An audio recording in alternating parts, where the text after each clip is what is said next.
కాకినాడ జిల్లా అన్నవరం గ్రామ ప్రజల రుణం తీర్చుకోలేనిదని గ్రామ సర్పంచ్ శెట్టిబత్తుల కుమార్ రాజా అన్నారు. మంగళవారం స్థానిక పంచాయతీ కార్యాలయంలో పాత్రికేయుల సమావేశం ఏర్పాటు చేశారు. ఈ సందర్భంగా ఆయన మాట్లాడుతూ అన్నవరం గ్రామ సర్పంచ్గా ఎన్నికైన తరువాత 5 ఏళ్ల కాల వ్యవధిలో సుమారు 5,50,00,000 రూపాయల అభివృద్ధి పనులను చేపట్టడం జరిగిందన్నారు. ప్రధానంగా సీసీ రోడ్లు, సీసీ డ్రైన్లు, శానిటేషన్ వంటి వాటిని మెరుగుపరచడం జరిగిందన్నారు. అన్నవరం గ్రామ ప్రజలు గత సర్పంచ్ ఎన్నికలలో తనకు మంచి మెజారిటీనిచ్చి గెలిపించినందుకు వారి రుణం ఎన్నటికీ తీర్చుకోలేనిదన్నారు.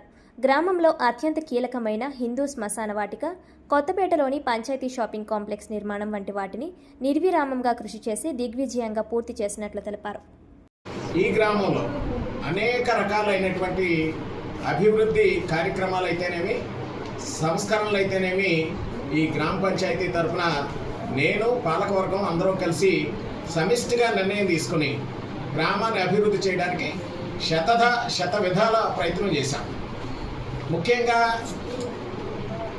ప్రభుత్వాలు నిధులు ఇవ్వకపోయినా లేదా వ్యక్తులు సహకరించకపోయినా కొంతమంది వ్యక్తులు వ్యక్తిగత ద్వేషంతో అభివృద్ధికి అడ్డుపడుతున్నా ప్రజల సహకారంతో, మీ పాత్రికేయ మిత్రుల సహకారంతో ఈ గ్రామాన్ని అభివృద్ధి పరచడానికి నా వంతు కృషి నేను చేయడం జరిగింది.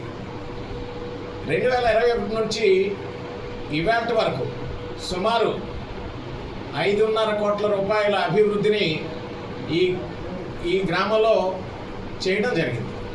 అనేక వీధుల్లో సీసీ రోడ్లు కానీ, లేదా సీసీ డ్రైన్లు కానీ, లేదా ఇతరత్ర ఈవేళ గ్రామానికి అత్యవసరమైనటువంటి నూతన హిందూ శ్మశాన వాటిక ఏర్పాటు కానీ, లేదా ఈ గ్రామానికి కావలసినటువంటి శాశ్వతమైనటువంటి మార్కెట్ కానీ, ఈ గ్రామానికి అవసరమైనటువంటి అన్ని రకాల వనరుల్ని సమకూర్చడానికి నా వంతు కృషి నేను చేయడం జరిగింది. ముఖ్యంగా గ్రామంలో ఈవేళ ప్రభుత్వం తీసుకున్నటువంటి నిర్ణయం ప్రకారం రూరల్ పంచాయతీగా ఈ గ్రామ పంచాయతీ ఎంపిక చేయబడింది.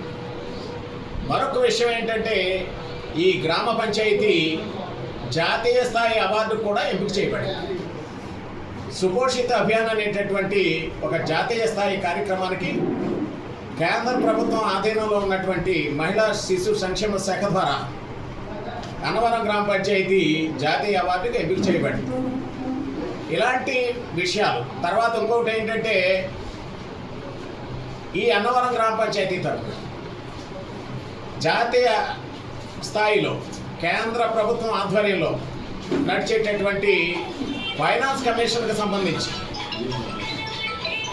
ఈ గ్రామ పంచాయతీ తరఫున నేను పాల్గొనడానికి ప్రభుత్వం అవకాశం కల్పించింది. తద్వారా అనేక మంది ఐఏఎస్ అధికారులతో ఇంటరాక్ట్ అవ్వడానికి ఒక అవకాశం దొరికింది.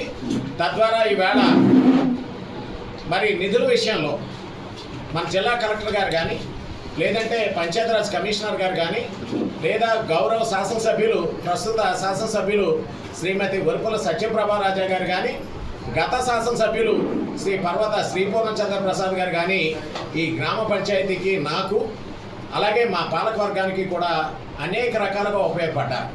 వారికి ఈ గ్రామ పంచాయతీ తరఫున కృతజ్ఞతలు తెలియజేస్తూ ఉన్నాను.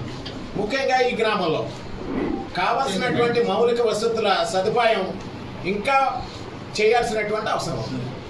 చాలా సంస్కరణలు తీసుకురావాల్సినటువంటి అవసరం ఉంది. కాకపోతే ప్రభుత్వం సహకరించాలా, ప్రజాప్రతినిధులు కూడా సహకరించాలి. ఈ రకమైనటువంటి పరిస్థితి ఈ గ్రామంలో ఉంటే ఈ గ్రామం ఎప్పటికే అగ్రగామిగా ఉంది అభివృద్ధి పదంలో. ఇక ముందు కూడా మరి ఈ గ్రామం మోడల్ పంచాయతీగా రాష్ట్ర ప్రభుత్వం గుర్తించేటటువంటి అవకాశం ఉంది. ఈ గ్రామానికి సంబంధించి ఎప్పుడైనా ఎవరికైనా నేను తెలుసో తెలియకో ఏదన్నా తప్పు చేస్తే వారి పట్ల మనస్ఫూర్తిగా వారందరినీ కూడా క్షమించమని కోరుతా ఉన్నాను.